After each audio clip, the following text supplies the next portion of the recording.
Hello and welcome, Green Thumbs! Christian here from 321garden.com, and today we're going to show you how to best go about a spring garden cleanup. I hope you're as excited as I am to get into the garden this spring and delve into a detailed garden cleanup.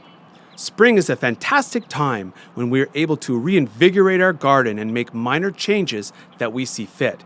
After a long winter, the fallen leaves have built up, and this garden is in desperate need of a spring cleanup.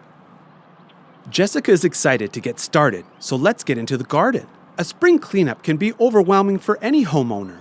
Jessica is reviewing the garden before she gets started and pointing out what she notices in her initial walk around.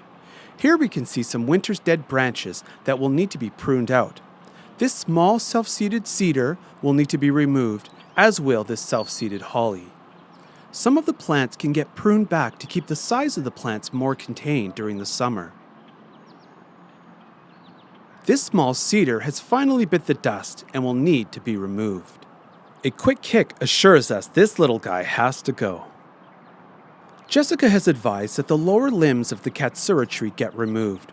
She would also like to raise the canopy of the camellia, allowing for better airflow and creating a much more manicured look. This small self-seeding tree is unwanted and will need to be removed. The heathers and ground covers will need detailed pruning. The spruce will need to be up-pruned and shaped for a better look and flow. In this garden bed, there's a number of invasive plants called spurge laurels, which will all need to be dug out. Here you can see how easily the dead plants come out of the soil, and just how many leaves there are that will need to be removed. Again, more spurge laurels to remove, and ground covers requiring pruning and shaping. You will also need to detail and clean out the leaves that have gotten themselves stuck inside the small shrubs and plants.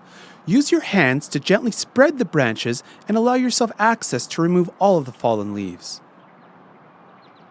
This cedar, or Thoya plicata, has grown beyond its garden bed and is now overhanging the city sidewalk and will need to be trimmed back. In this garden bed, grasses have started to grow among the perennials and will need to be carefully dug out, as well as a detailed cleanup of the old debris.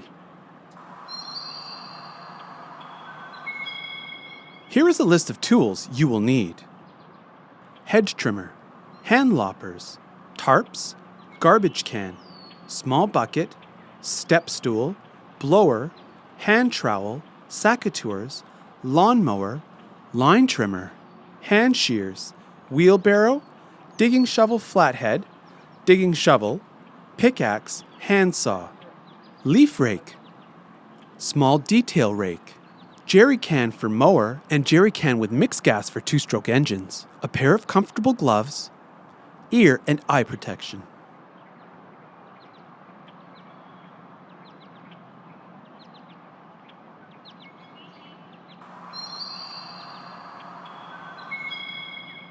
Jessica will start by using her hand loppers to prune some of the smaller branches. You can see that in this case, the branch was too big to easily be cut by the loppers. For all the bigger limbs, she will be using her handsaw. Here Jessica shows us the 3-cut pruning technique for tree pruning. Make your first cut at the bottom of the branch, 4 inches away from the tree. Make your second cut 8 inches past your first cut and cut all the way through the branch. This will now relieve the weight of the branch and allow us to make our third cut at the collar of the branch growth. This allows for a clean cut and a healthier tree. If not done correctly, the attached bark can pull off and cause great stress and damage to the tree.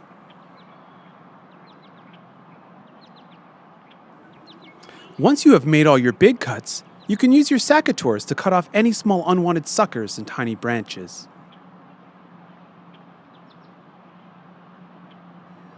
Once we are underway with our pruning, we can quickly get into a muddle or a tripping hazard if we're to leave branches on the ground. I would suggest that we put out a tarp and place all the cut branches or debris to be hauled away later.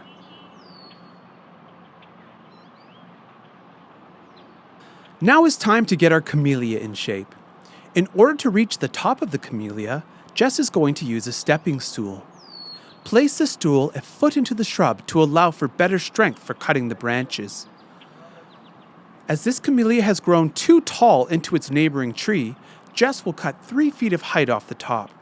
Remember to try and keep the loppers as parallel as possible to the branch you are cutting to make the cutting easier.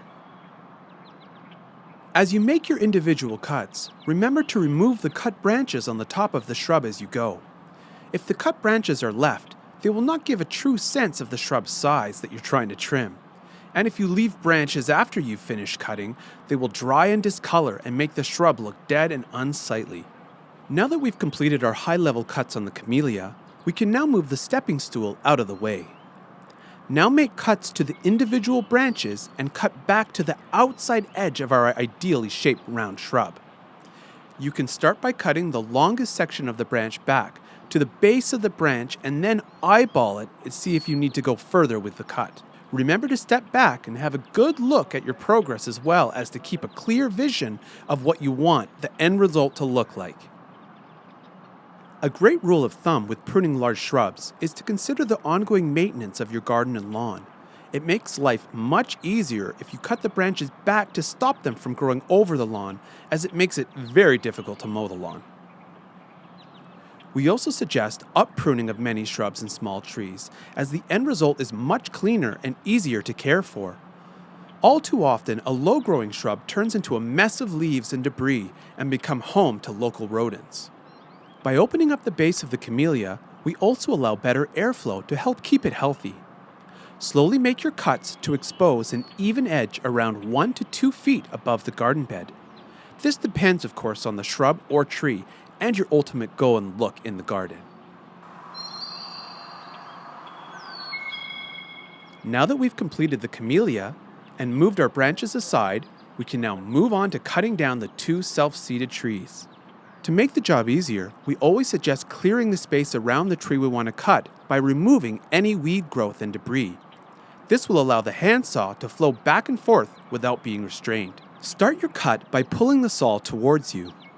With most arbor handsaws, the cutting motion is the pull, not the push of the saw. With each pull of the saw, you cut more of the wood. As the weight of the tree is putting pressure on the saw as you cut, you can use your other hand to hold the small tree and gently guide it away from the cut to take the pressure off of the saw. Once you have completely cut through the small tree, use both hands and carefully move it or drag it out of the way. Jessica will now cut down the second tree and move it out of the way, and we will move on to another gardening task. In this garden bed, a small cedar is growing out of place and will need to be removed. Jessica is clearing the area of fallen leaves and debris so that she can get a clear view if there are any digging obstructions around the base of the cedar sapling.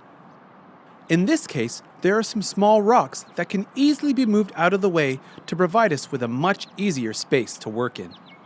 When starting the removal of a small tree, place your digging shovel 3 to 4 inches from the trunk of the tree. Place your foot on the side of the digging shovel and stomp down hard. Continue to work the shovel and get as much soil out as you can. In some cases, a good push or stomp with your foot can help to loosen the roots. Make your way around the base of the tree, loosening the soil, shoveling through the roots, and prying out the main root of the small tree. With persistence, even the most difficult will eventually come out. In this case, an azalea has died and will need to be removed. Again, Jessica will first rake out the fallen leaves or any debris that has blocked the view from the base of the plant. Again, place the digging shovel 4 inches from the base of the plant and step down hard on the shovel to sink it as deeply as possible as you can underneath the roots of the dead shrub.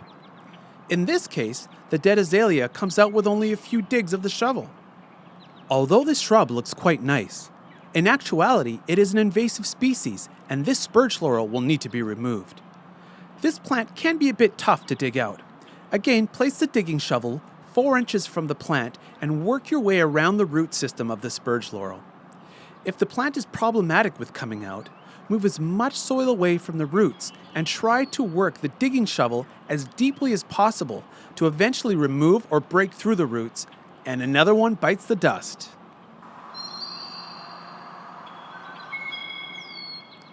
We can now start to prune and shape our existing shrubs and trees.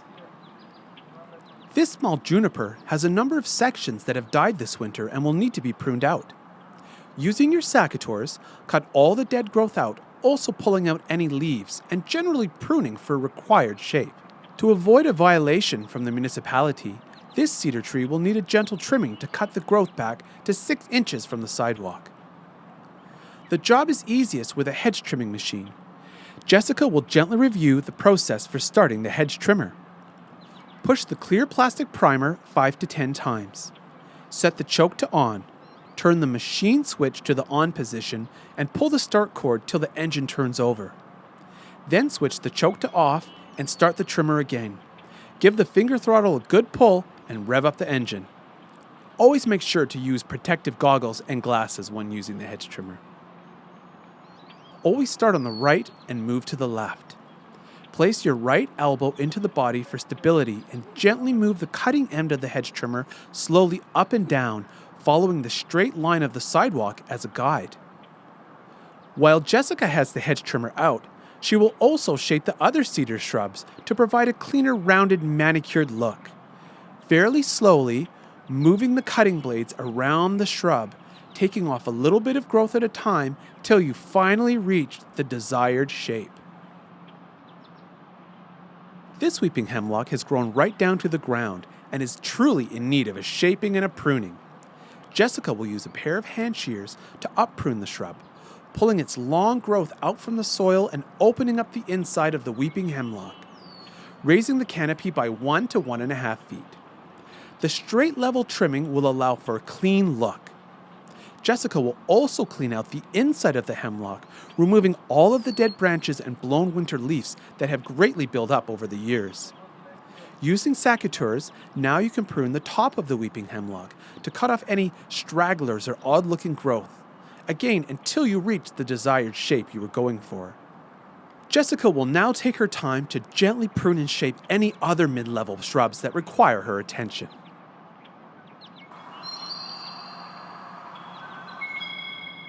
Now that we've taken care of all the higher and mid-level garden tasks, we can get started in the garden beds. We would suggest to start by removing all the debris and fallen leaves from each garden bed. For the larger piles of leaves, it's easier to use a small rake to get out the majority out of the garden beds. Larger leaf rakes can become cumbersome and get stuck or damage plants. Another fantastic way to remove the leaves from the garden beds is to use a blower. Jessica is using a small 2-stroke backpack blower. Using a blower can be a real time saver. With a gentle up and down, side to side control, you're able to really get the garden beds tidy. Once you have all of the leaves out of the garden bed, this is again a great time to rake up your piles and remove the leaves so that they're not in your way. The garden bed that Jessica is currently working on has many of the invasive spurge laurels that will all need to be removed. Using the digging shovel, Jessica will make her way through the garden bed and tackle each unwanted plant at a time. The best technique in this case is to place the shovel 1 to 2 inches from the base of the unwanted plant. Stepping down on the shovel to break the roots, use the other hand to hold the base of the plant and gently tug as you work the shovel handle down. The leverage of the shovel and the pulling can make the removal much easier. Just be cautious not to pull too hard, as we do not want to hurt ourselves. Once the unwanted plants are dug up, it is best to keep them in a pile and off to the side.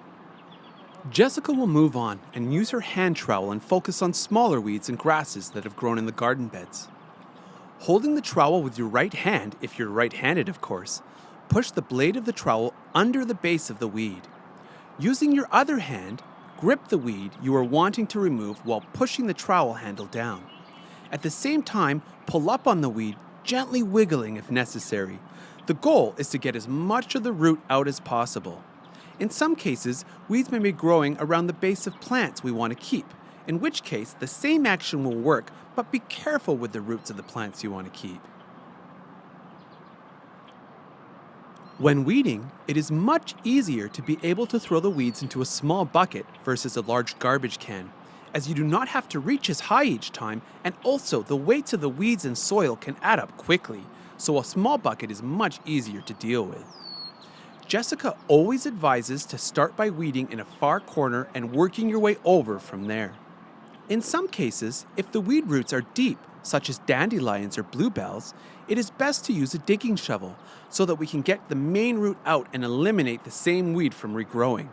If we use a small trowel, we may break the weed roots, which will only slow the weed's growth down. Again, the goal is to get out as much of the weed's roots as possible. If you have an excess of moss growing among your plants, you can gently remove the moss with a trowel and pulling motion with your hands. In this garden bed, the weeds have grown outside of our ideal rock garden bed border and are overtaking the lawn area. Using your hand trowel, dig down 2 inches outside of the base of the weed as deeply as possible, breaking the soil and working to get the weed's bulbs out. When the early spring flowering bulbs such as crocuses have started to die back, you can cut the remaining greenery back to the ground with your secateurs. This will clean up the garden bed and ensure that the bulbs are able to come back again and again the following years. On the sidewalk edge of the garden bed, the ivy has grown too long and could also be a tripping hazard. Jessica will use her secateurs to trim back the ivy so that it is much more shapely. During the spring cleanup, it is a great time to trim and shape the winter flowering heathers. Using the hand shears, Jessica will cut 2 to 3 inches off of the heather to define the plant shape, and cutting the heather now will ensure that it flowers fully come next winter. Now that you have successfully weeded the garden beds, you can do a detailed garden bed raking to level the soil and move the soil away from the pathway edges, in preparation for installing mulch in all of the garden beds. There is now only one more task in order to complete our spring garden cleanup, and that is to install the mulch. Installing composted mulch is easily the best money you can spend in your garden, as a thick layer of mulch can greatly reduce new weed growth, keeps moisture in the soil reducing water wastage, naturally breaks down to fertilize your garden, and looks awesome. Do a Google search for bark mulch in your city to find a respected supplier to deliver to your home. Using a wheelbarrow and flathead shovel, we would suggest that you install a 3-inch layer of mulch in all your garden beds. Position the wheelbarrow beside the bed you are working in so that you can shovel into the front of the wheelbarrow, making for easiest flow. Keep one hand at the bottom of the base of the shovel and one hand at the back end of the shovel to evenly distribute the weight and reduce unnecessary body strain. With a full shovel, guide the mulch to the area you want it to go in the garden bed, avoiding from putting mulch on top of any plants. If you do cover a plant, take a moment and use your hand to clear the mulch off the top of the plant. Continue to install the mulch around the plants and fill in the bed. Once all the mulch has been installed, you can detail the mulch with a small rake in hand and work it into all the areas to create a level finished look that truly looks amazing. Now that has been a full day, and Jessica could not be more happy with the results of her spring garden cleanup.